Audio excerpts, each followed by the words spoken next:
What's up, witches? So today I'm going to teach you how to make a money bowl. A money bowl is one of the first spells that I learned how to do when I started my path. It's super universal. Anyone can adapt it to any way that they need to, whether you are totally out and flamboyant in your craft or whether you're still in the broom closet. Either way, anyone can do it, and I figured it was a really quick and simple thing that I could teach everyone.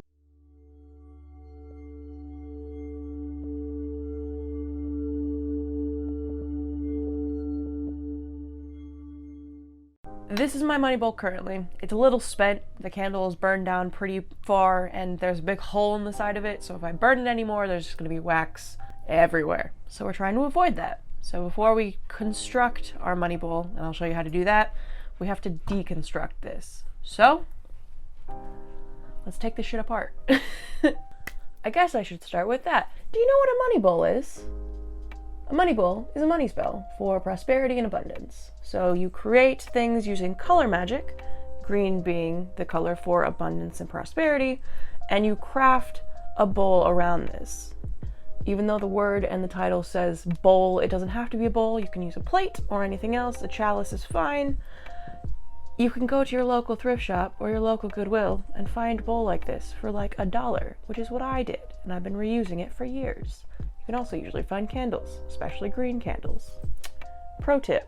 To begin, we obviously have to take everything out of it. In here I have coins, I have herbs, I have shiny things, I have rocks, and you can use any of those things or none of those things. It kind of depends on what you want to do with it. For mine, I always find it is the most convenient and useful to me if there's a candle in the center of my money bowl, just because there's something tangible that I can look at and think about whenever I light it to be able to bring in prosperity and manifest things. Everything's deconstructed. Now we gotta cleanse. There's a variety of ways that you can cleanse your money bowl, but I always recommend that you do this just because prosperity spells usually have a lot of positive energy, but you want to negate all energy that already exists just in case there was any bad luck hanging on to your money bowl, and then you can go forward with only positive affirmations. Incense is the best way to do this. You can do this with moon water as well. You can literally just wash this like you wash dishes. I like smoke cleansing because I like lighting things on fire, and I've got incense that's specifically for attracting money. You don't have to. You can use frankincense or basil or patchouli, anything else. There's lots of varieties of incense, so just look up the properties of things. We're gonna see if I can light this because this is at its last limbs. Haha. Sometimes I delight myself.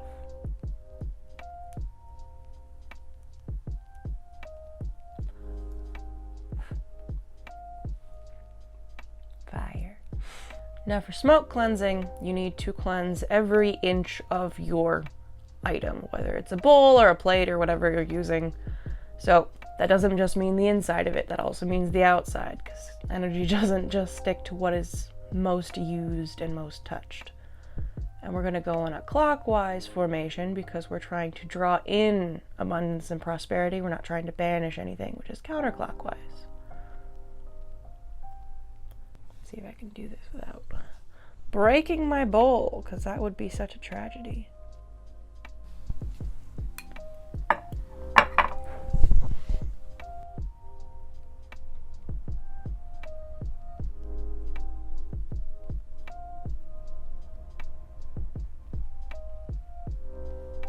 Beautiful. And we'll just let that burn.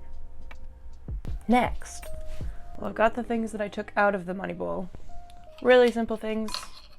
Cinnamon sticks. Cinnamon sticks are great for prosperity, abundance, and drawing in money and positive energy. Malachite, even if you don't look up any of the properties, it's green. And again, color magic. Baby malachite. Then I've got aventurine, same thing, it's green.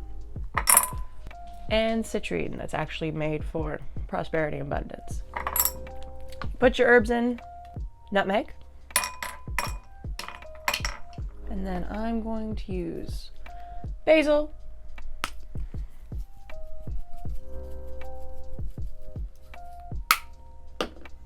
And rosemary. Not necessarily for drawing in abundance, but for mental clarity in making decisions, and financial decisions specifically.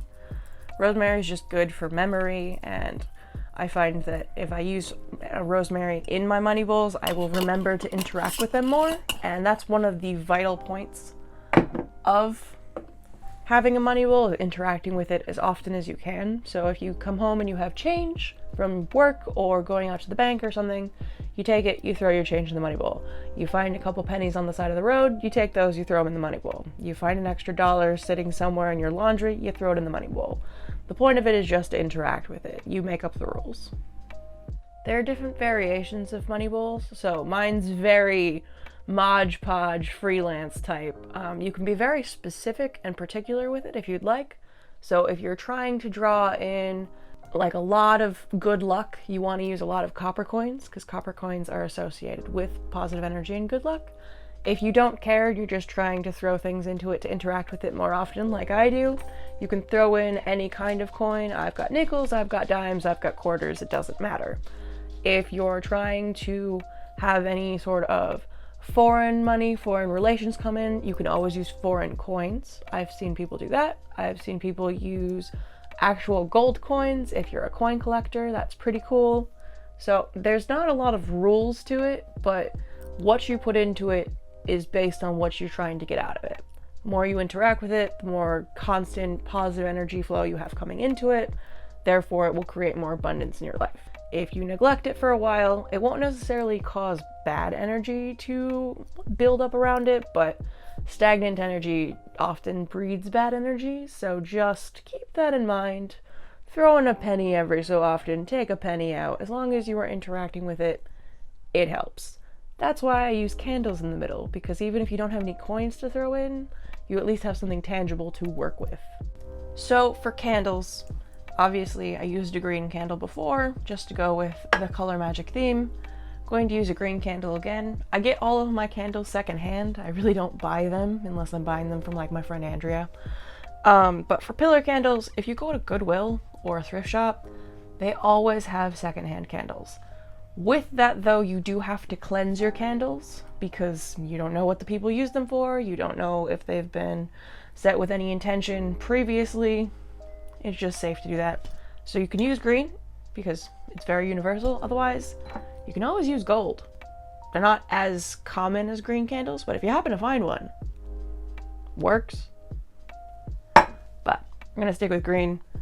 And because we still have our incense burning, we're just going to cleanse all of this because we don't want any lingering energy. Beautiful.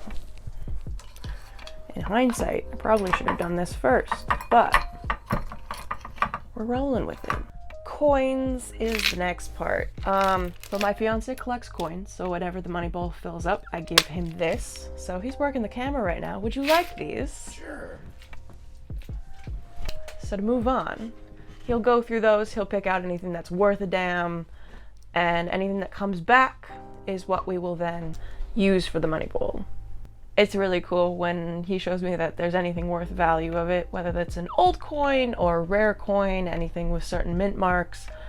It's actually kind of fascinating. It's a weird part of American history. Beautiful. So, regular coins, not really worth a damn.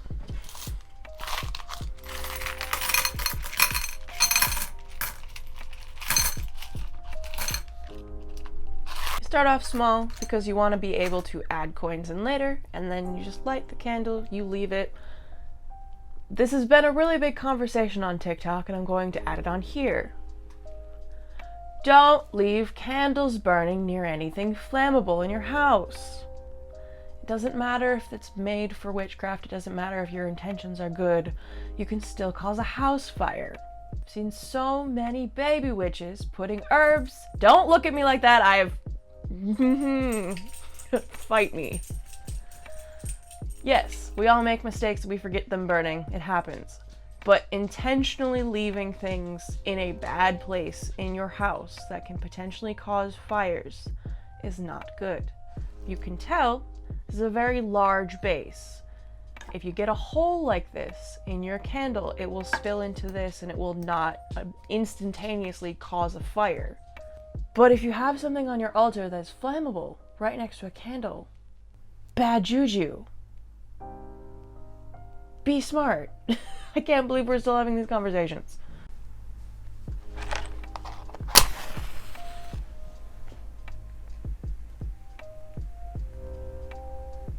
We're calling in abundance, prosperity, and monetary gain. Oof, what a flame.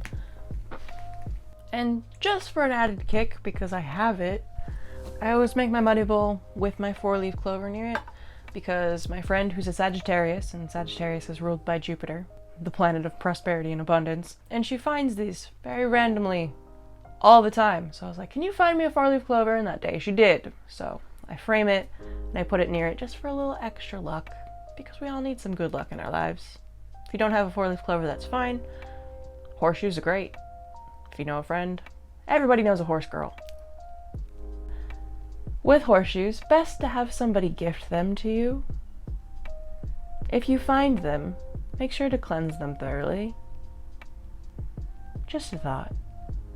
So for those of you who are out of the broom closet, you can do this, like I said, as flamboyantly as possible. If you want to set up and dedicate an entire shelf or an altar to a money bowl, you can absolutely do that.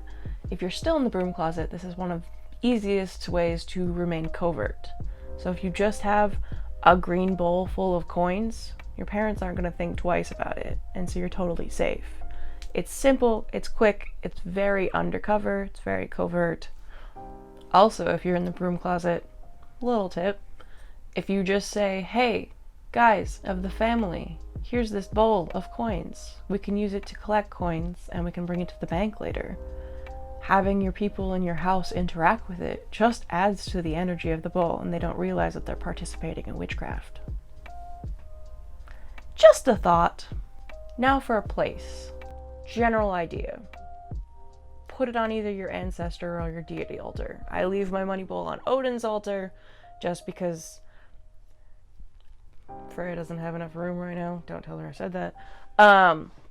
But also being, trained in satyr magic from Freya, he can see the future, and having anybody looking out for your financial endeavors is always a good thing. So that's where I put his, and I light it next to all of his other candles. It seems to work out pretty well. So we have a money bowl.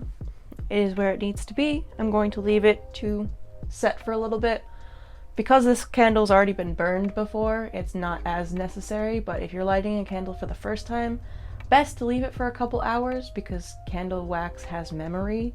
So if you only burn it for like 15 minutes and it makes a hole about this big in a candle that's this big, it's only going to burn correctly in that center point, which if you want to, you can put tin foil around it and that'll help it melt correctly. But just as a pro tip, leave it burning for a while. Let the energy start and just continuously interact with it as much as you can. Add things, take things away. Get creative.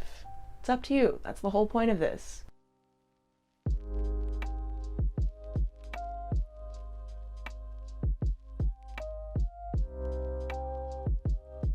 Alright guys, I hope you found this video enjoyable. I hope you try making a money bowl for yourself. And I hope you adapt it to your own needs and your own purposes, because my blueprint works for me, but it might not work for you, and that's totally fine. Make your path your own individual. But until next time. That was dramatic. Skull, my friends.